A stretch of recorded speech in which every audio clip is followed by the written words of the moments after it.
talking about.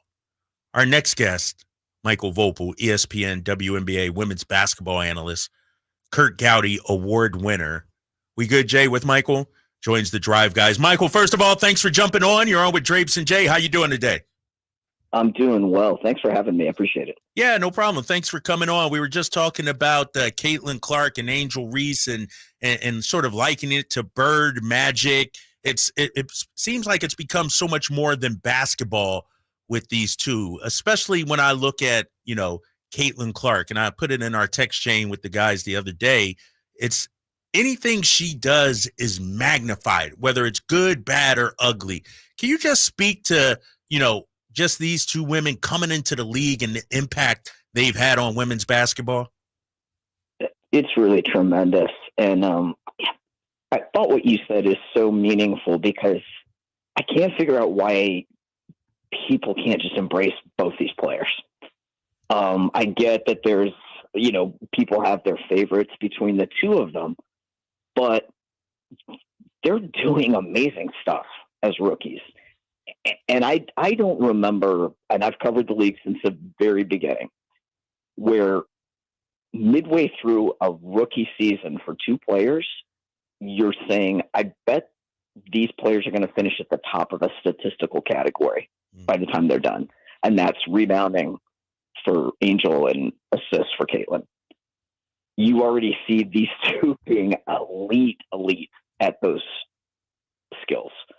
So I get the desire to sort of have the debates and all that stuff. But if you like basketball and if you love women's basketball and you've been waiting for the WNBA to have these players who kind of, they move beyond just the women's basketball world. They've gotten the mainstream audience interested. It's been the greatest thing, to have both of them, and they play completely different positions. That's the other thing. It's hard to compare a true forward and a true point guard, but they've both done some pretty amazing things so far, and they're just kids. Michael, I saw you tweet a couple of days ago, if I'm not mistaken, about Caitlin Clark passing Tisha Penicheiro, who of course we love, beloved here in Sacramento as a Sacramento Monarch. And as you said, you've covered this game since the beginning when it comes to the WNBA. Have you seen anything like Caitlin Clark up close, personal, where it feels like so many people are amazed at what she does compared to, Tisha Penicheiro, Cynthia Cooper, Dawn Staley, like great players.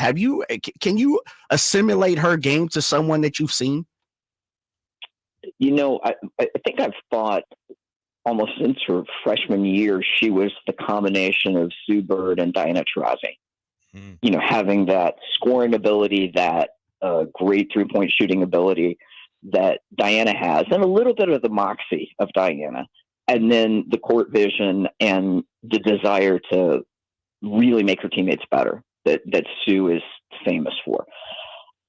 When you talk about those other players, you guys know this. They were great. I still think Tisha is one of the best passers I've ever seen. Men, women, she's somebody you'd pay to watch her pass the basketball. Cynthia Cooper, the fact that we luckily got her for the last 4 years of her career. I wish we could have, the WNBA had been around for her whole career. There's so many of these players. Cheryl Swoops, obviously, Lisa Leslie. But they didn't have all the things that today's players have in terms of the social media, the fact that you can watch all their games. Obviously, with Angel and Caitlin, NIL, which changed a lot in terms of their visibility while they were still in college. So I think it's been the right players at the right time. And then you're going to see like the Juju Watkins who are going to continue to build on that. What you guys know and what I appreciate is we did have great players before. We just didn't have the same visibility for those great players. And what I love about both Angel and Caitlin, they have made it a point of talking about those great players and talking about how they are inspired by them and they don't want those players ignored. And that's a really cool thing to see from young kids. Michael Voepel, ESPN WNBA when women's basketball analyst Kurt Gowdy, award winner, Naismith Memorial Basketball Hall of Fame in Springfield. Michael, you know, as I'm listening to you talk, and then you bring up Juju as well, I look at Caitlin and Angel, and I see a bird magic kind of thing where, you know, it's even almost divided among racial lines. I'm going to just say it. But then you got Juju coming in. Could she be like Jordan? You know what I mean? Like, is she, you know, you got bird magic. They take the game to one level, and then Jordan takes it to another level. And so, as frustrated as I am that we can't just enjoy it, you can't argue that it's been great for women's basketball. You're 100% right. And I know I know how frustrating it is, because you never want to see the young women who are both really terrific people. I think, you know, haven't had a chance to talk to them a lot over the last, 4 or 5 years, to see the stuff that they have to deal with that's written on social media from so-called adults. That's inexcusable, but we see it in everything, right? Now it isn't. It's part of social media, unfortunately.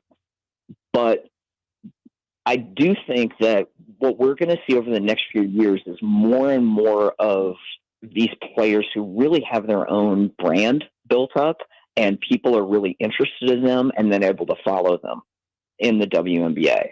And again, what those of you guys who followed the sport a long time and know that's part of what's been missing, is that follow through, of people really knowing these players as college players and then following them through the WNBA. And we're seeing that now, and we're seeing people be interested, people talking about it. I mean, here we are. It's about to start a football season, but a lot of people are still talking about the WNBA. That didn't used to happen. Not among people who weren't women's basketball fans. Michael, I want to keep it there, and I guess this is a two-pronged question. You know, us around here in Sacramento, we would love to see the Monarchs come back. We've seen the commissioner, Mrs. Engelberg, come out and say, they've got their eye on a few other different places that we know. Of course, the Valkyrie will be coming soon here up in Golden State, San Francisco. At this moment, compare the WNBA for me to, and maybe that's not the proper way to go about it. What is your take about the WNBA and women's basketball? College, you cover that as well. Moving forward, like, what do you think we're at an all-time high? Is this something that you feel that can be sustained moving forward? I do think we are at an all-time high. And again, not necessarily because there weren't great players or great teams or even great fans. There were. And we all know Sacramento didn't go away because the fans weren't great or there wasn't support. That was about the global economy tanking and the Maloofs deciding they weren't going to support the Monarchs anymore. It happened with Houston, unfortunately. It happened in Detroit. But what we see now is owners who are so much more committed. Who would have thought, 10, 15 years ago, you would have all these franchises build practice facilities for their WNBA teams? That didn't used to be a thing, and it is now. We have a lot of corporate buy-in. And again, that's, if you can sell shoes, that's a big deal. And we're seeing Angel and Caitlin can sell shoes. Juju's going to sell shoes.